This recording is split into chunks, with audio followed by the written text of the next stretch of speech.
Good evening and welcome to this vlog. I thought that I didn't have a video idea for this week because this video is going out tomorrow and I am going to film a crafty video this weekend for next week. And I thought that I didn't have any bookish ideas. I didn't have time to do any big projects or anything, so I thought that I might do a evening vlog. It's currently Wednesday and it's beautiful weather outside, and I have a very tired dog because she played with a neighbor's dog all morning. So she's very tired, which is nice for me because and for her, of course, to be stimulated, and for me because I get some time to do something else. And I actually I'm going to participate in the local fem market this June, and I'm going to have, sorry about the noises outside, and I'm going to weave some scarves for that one, but I thought that I might add some new things to this market because it's the middle of June and I don't know how many people. I just have to close the door. I don't know how many people will buy a wool scarf in the middle of summer. I don't know, maybe people do. I use all my wool sweaters and my scarves all through summer because, you know, when I go swimming in the ocean or in a lake, or when it's cold, because I live in Sweden, it's quite cold in the summers as well. So you can get a good use out of your wool garments. Not like mittens or hats, I think, but scarves and sweaters and socks is very, very nice to have in the winter as well, summer as well. But I was thinking about adding something else to this market to sell, and I am it matches my sweater. She's showing a bone, so that might sound as well. But this is a little pouch, and oh sorry, it's markers here which I'm going to remove. This is like a 3-folded pouch in wool that I have made some embroidery on, and I have ordered some like snap buttons which I'm gonna put here so it snaps close.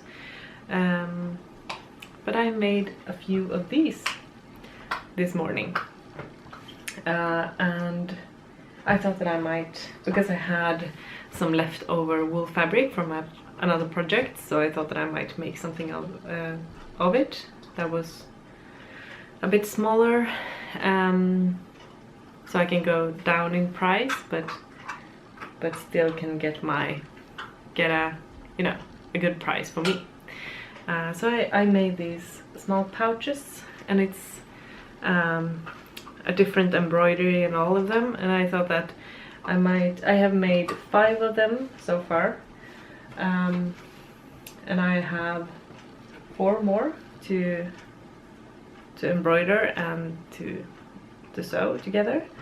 So I thought that I might do that in this vlog. And I don't know, maybe I will include some footage of my evening routine, you know, yeah, like some, this is the pouches. I love how they stack, yeah.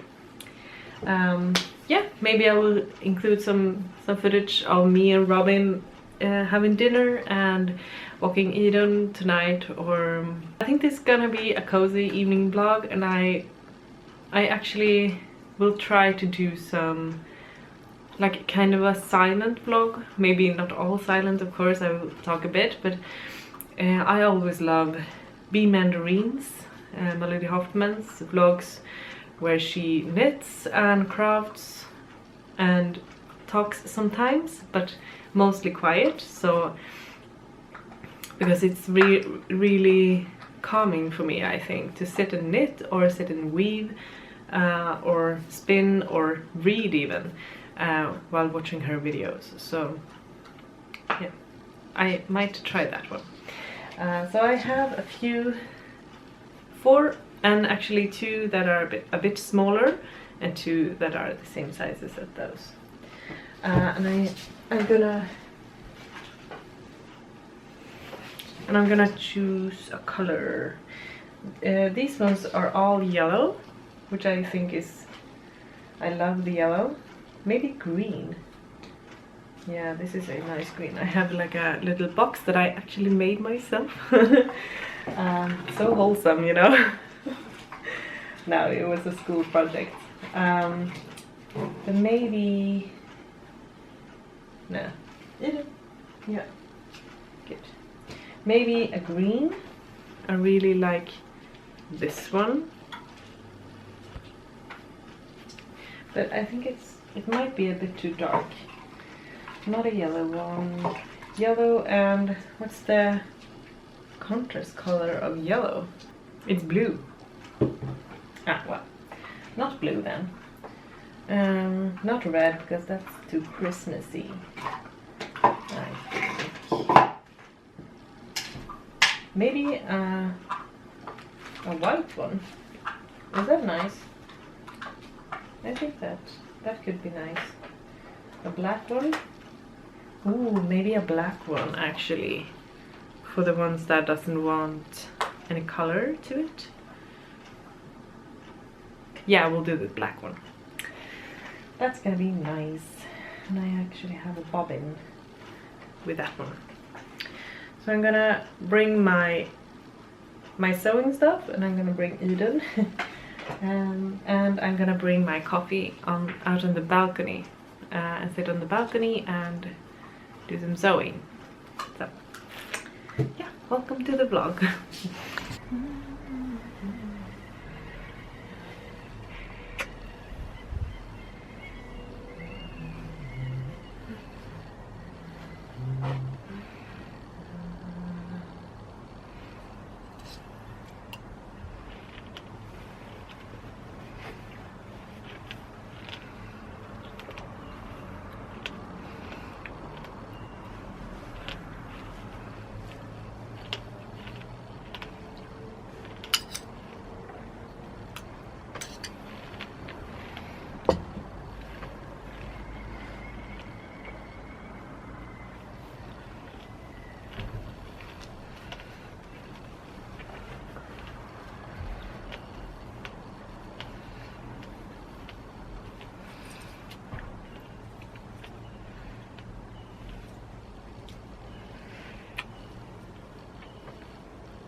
Motionless and innocent. It looked awful. It was a cat. Harry clutched the window ledge in relief as he recognized the bottle brush tail. It was only Crookshanks. Or was it only Crookshanks? Harry squinted, pressing his nose flat against the glass. Crookshanks seemed to have come to a halt. Harry was sure he could see something else moving in the shadow of the trees too. And next moment it had emerged. A gigantic, shaggy black dog moving stealthily across the lawn. Crookshanks trotting at its side. Harry stared. What did this mean? If Crookshanks could see the dog as well, how could it be an omen of Harry's death? Ron, Harry hissed. Ron, wake up! Huh? I need you to tell me if you can see something. It's all dark, Harry, Ron muttered thickly. What are you on about? Down here. Harry looked quickly back out of the window. Crookshanks and the dog had vanished. Harry climbed onto the windowsill to look right down into the shadows of the castle, but they weren't there. Where had they gone? A loud snore told him Ron had fallen asleep again.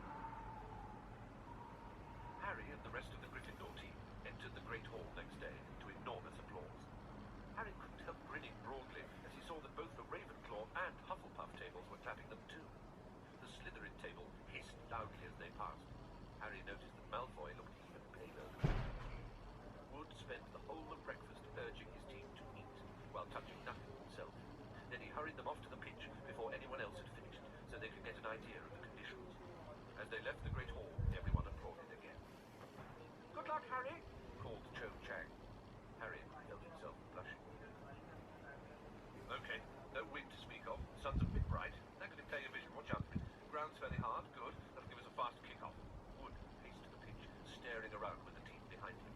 Finally, they saw the front doors of the castle open in the distance, and the rest of the school spill onto the lawn.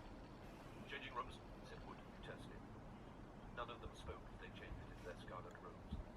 Harry wondered if they were feeling like he was, as though he'd eaten something extremely prickly for breakfast. In what seemed like no time at all, Wood was saying, "Okay, it's time. Let's go." They walked out onto the pitch to a tidal wave of noise. 3/4 of the crowd were wearing scarlet rosettes, waving scarlet flags with a Gryffindor lion upon them, or brandishing banners with stars. Malfoy was miles ahead. "Go, go, go!" Harry urged his group. They were gaining on Malfoy. Harry flattened himself as Crabbe's bowl sent a bludger at him. It was at Malfoy's ankles. It was level. Harry threw himself forwards, taking both hands off his broom. He knocked Malfoy's arm out of the way and, yes! He pulled out of his dive, his hand in the air, and the stadium exploded. Harry soared above the crowd, an odd ringing in his ears. A tiny golden ball was held tight in his fist, beating its wings ruthlessly against his fingers. Then Wood was speeding towards him, half blinded by tears. He seized Harry around the neck and sobbed unrestrainedly into his shoulder. Harry felt two large gulps as Fred and George. Then Angelina, Alicia, and Katie's voices. "We won the cup! We won the cup!" Tangled together in a many-armed hug, the Gryffindor team sank, yelling hoarsely back to earth. Wave upon wave of crimson support was pouring over the barriers onto the pitch. Hands were raining down on their back. Ginny had all dignity forgotten. Professor McGonagall was sobbing harder even than as a sobbing Wood passed Harry the cup. As he lifted it into the air, Harry felt he could have produced the world's best Patronus. Chapter 16. Professor Trelawney's Prediction. Harry's euphoria at finally winning the Quidditch Cup lasted at least a week. Even the weather seemed to be celebrating. As June approached, the days became cloudless and sultry, and all anybody felt like doing was strolling into the grounds and flopping down on the grass with several pints of ice cream juice, perhaps playing a casual game of gobstones, or watching a giant swing propel itself dreamily across the surface of the lake. But they couldn't. The exams were nearly upon them, and instead of lazing around outside, the students were forced to remain inside the castle, trying to bully their brains into concentrating while enticing wafts of summer air drifted in through the windows. Even Fred and George Weasley had been spotted worrying. They were about to take their OWLs, or revisiting levels. Percy was getting ready to sit his NEWTs, nastily exhaustive visiting tests, the highest qualification Hogwarts offered. As Percy hoped to enter the Ministry of Magic, he needed top grades. He was becoming increasingly edgy and gave very severe punishments to anybody who disturbed the quiet of the common room in the evenings. In fact, the only person who seemed more anxious than Percy was Hermione. Harry and Ron had given up asking her how she was managing to attend several classes at once, but they couldn't restrain themselves when they saw the exam timetable she had drawn up for herself. The first column read, Monday, 9 o'clock, arithmancy. 9 o'clock, transfiguration.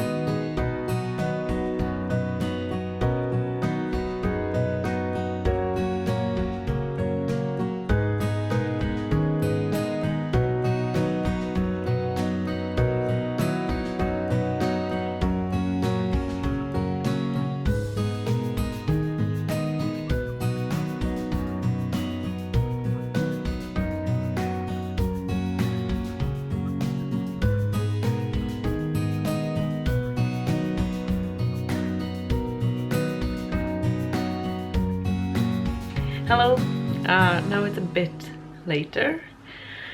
It's about 8 o'clock in the evening, and I just fed and walked Eden. Not walked, just took her for a stroll on the yard. So we will go on a proper walk when Robin gets home, and he's on his way home, so I'm waiting for him right now. We usually go out and meet him when he's coming home late at night, and then we go for a walk, and then we make some dinner and usually watch something together on the TV. I sat on the balcony for over an hour. It was glorious. I love the balcony season. It's one of my best things to craft outside.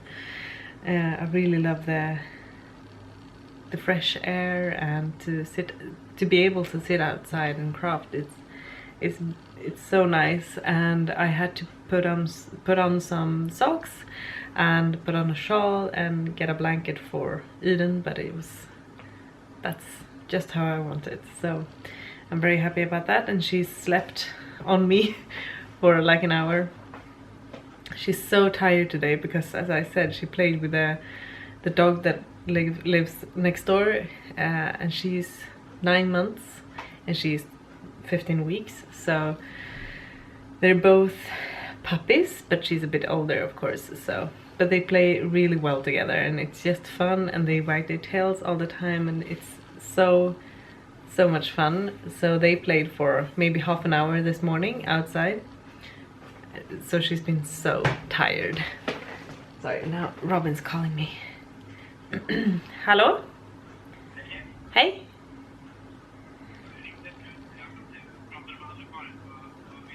Ja, jag ska bara kolla om du var på väg. Ja, gud vad nice. Hur 8 minuter? Oj, 8 minuter? Men då kommer vi ut och mäter dig då. Ja. See snart. He's on his way home, and he's home in 8 minutes, so I have to go outside, put my shoes on and then go outside.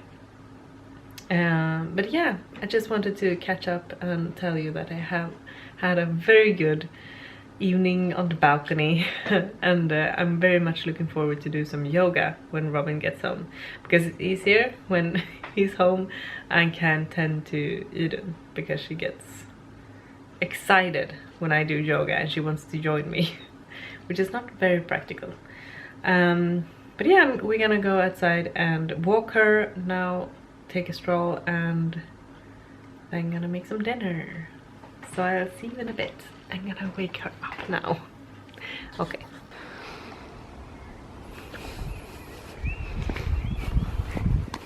Vilken fin kväll. Ska vi... Jag håller på att filma en vlogg. Här, titta! Sitt! Sitt! Ja, så fin. Kom där. Hej! Är du kom? Kom. Jag kom där.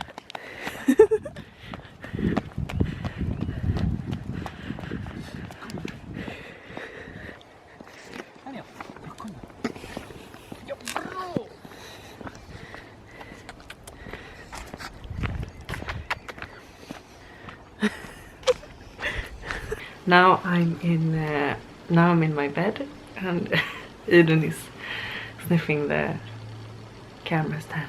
Yeah. Här Eden. Kolla här. Ja, bra. So we had a really cozy evening. Robin got home and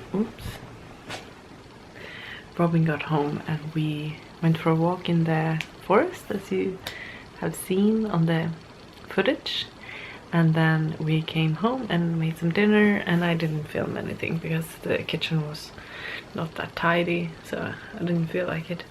And then we watched a show, and now I'm in my bed, and Eden is here as well. She's still very tired, but Robin takes her out for a pee just before he goes to bed at 11 or something. Right now it's 11:30, so. But I brought my tea with me to bed, and I think I have 59 pages left of this book. It's a middle grade. I got it at work. It came out last week, and it's perfect for my mood right now because I really just wanted something easy to read, and I love middle grade, so that was a good match. Yeah, so I'm gonna read my book and drink my tea and probably fall asleep in like 10 minutes. I have like a morning routine nowadays where I get up at 5:30, or yeah, between 5:30 and 6, and take Eden for a pee, and then and put my coffee machine on, which I prepped the day before. And when I get up, she falls back to sleep here in the bed with Robin, and I sit here in bed and drink my coffee and read my book for like half an hour to 45 minutes maybe. And it's very, very nice. I'm very happy with that routine. So that's what I'm gonna do tomorrow, and I probably finish the book then. Yeah. But now I'm gonna read and drink my tea.